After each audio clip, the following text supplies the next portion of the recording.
नमस्ते दोस्तों, अब हम इतिहास के उस पन्ने को पलटने जा रहे हैं जो विज्ञान की पूरी टाइमलाइन को हिलाकर रख देता है। कल्पना कीजिए कि आज से 2000 साल पहले, जब दुनिया को यह भी नहीं पता था कि बिजली क्या होती है, तब क्या कोई ऐसा यंत्र मौजूद था जो करंट पैदा कर सकता था। हमारी आज की इस रोमांचक यात्रा में नंबर 2 पर है बगदाद बैटरी। यह कहानी शुरू होती है सन 1938 में, जब बगदाद के पास खुजुत राबू नामक स्थान पर खुदाई के दौरान पुरातत्व को एक बहुत ही साधारण सा दिखने वाला मिट्टी का बर्तन मिला। यह बर्तन लगभग 6 इंच लंबा था और पीले रंग की मिट्टी से बना था। पहली नजर में देखने पर यह किसी आम प्राचीन मटके जैसा लग रहा था, लेकिन जब इसके अंदर की जांच की गई तो वैज्ञानिकों के होश उड़ गए। इस मिट्टी के बर्तन के अंदर तांबे कॉपर की एक बेलनाकार नली यानी एक सिलेंडर लगा हुआ था और उस तांबे की नली के ठीक बीचों बीच लोहे की एक छड़ आयरन रॉड धंसी हुई थी। इतना ही नहीं, इस पूरे ढांचे को बिटुमेन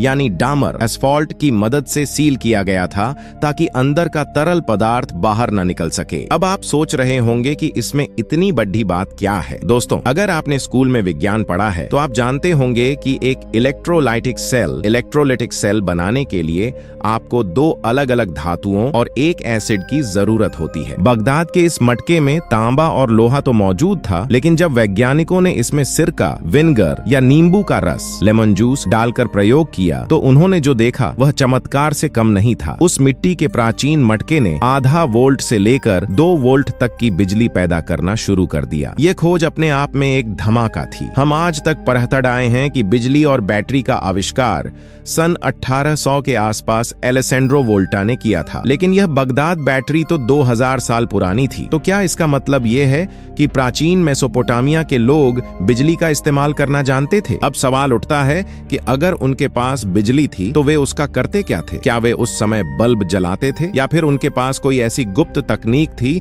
जो इतिहास की किताबों से गायब हो गई है? इतिहासकारों और शोधकर्ताओं के बीच इस बात को लेकर एक लंबी बहस छिड़ी हुई है। कुछ वैज्ञानिकों का मानना है कि इस बैटरी का इस्तेमाल इलेक्ट्रोप्लेटिंग के लिए किया जाता था। इलेक्ट्रोप्लेटिंग वह प्रक्रिया है जिसमें एक धातु के ऊपर दूसरी धातु की परत चढ़ाई जाती है। उदाहरण के लिए चांदी की मूर्तियों या जेवरों पर सोने की परत चढ़ाना। आज हम इसे बहुत आधुनिक तकनीक मानते हैं, लेकिन अगर बगदाद बैटरी का इस्तेमाल इसके लिए होता था तो इसका मतलब है कि प्राचीन काल के सुनार आधुनिक वैज्ञानिकों से भी ज्यादा समझदार थे। लेकिन यहाँ एक और रहस्यमयी थ्योरी सामने आती है। कुछ विशेषज्ञों का कहना है कि इन बैटरियों का इस्तेमाल प्राचीन मंदिरों में भक्तों को डराने या उन्हें दैवीय शक्ति का अनुभव कराने के लिए किया जाता था। सोचिए, अगर किसी लोहे की मूर्ति को इन बैटरियों से जोड़ दिया जाए और कोई भक्त उसे छुए तो उसे बिजली का एक हल्का झटका, शॉक लगेगा। उस जमाने के आम इंसान के लिए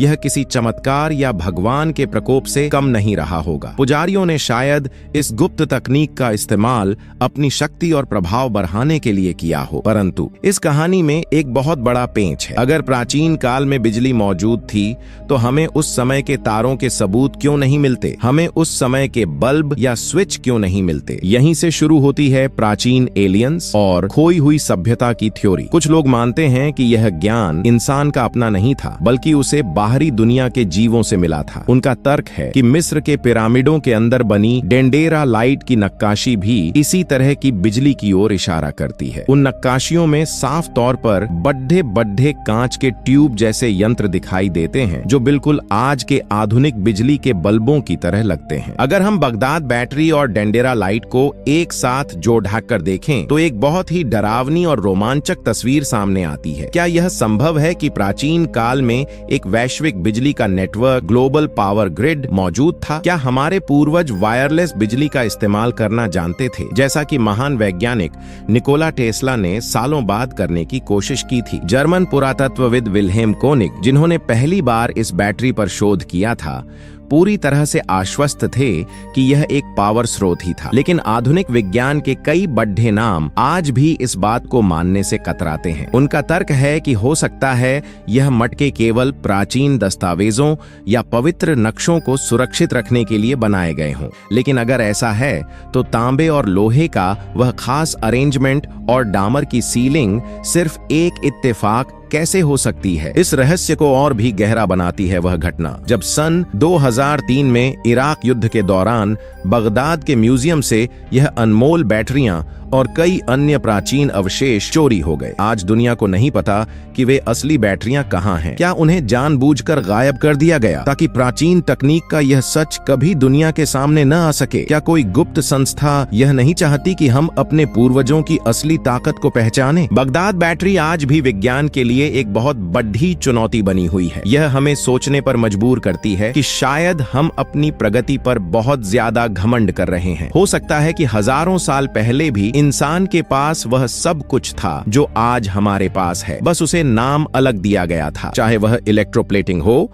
चिकित्सा में इस्तेमाल किए जाने वाले बिजली के झटके हों, या फिर मंदिरों का कोई गुप्त रहस्य, बगदाद बैटरी यह चीख चीख कर कह रही है कि इतिहास वैसा नहीं है जैसा हमें पढ़ाया जाता है। यह मिट्टी का छोटा सा बर्तन इंसान की बुद्धि और उसके अज्ञात अतीत का एक जीता जाता प्रमाण है। तो दोस्तों, अगली बार जब आप अपने मोबाइल को चार्ज पर लगाएं या स्विच दबाकर लाइट जलाएं, तो एक पल के लिए उन गुमनाम प्राचीन वैज्ञानिकों के बारे में जरूर सोचिएगा जिन्होंने शायद 2000 साल पहले ही मिट्टी और सिरके की मदद से बिजली पर विजय प्राप्त कर ली थी।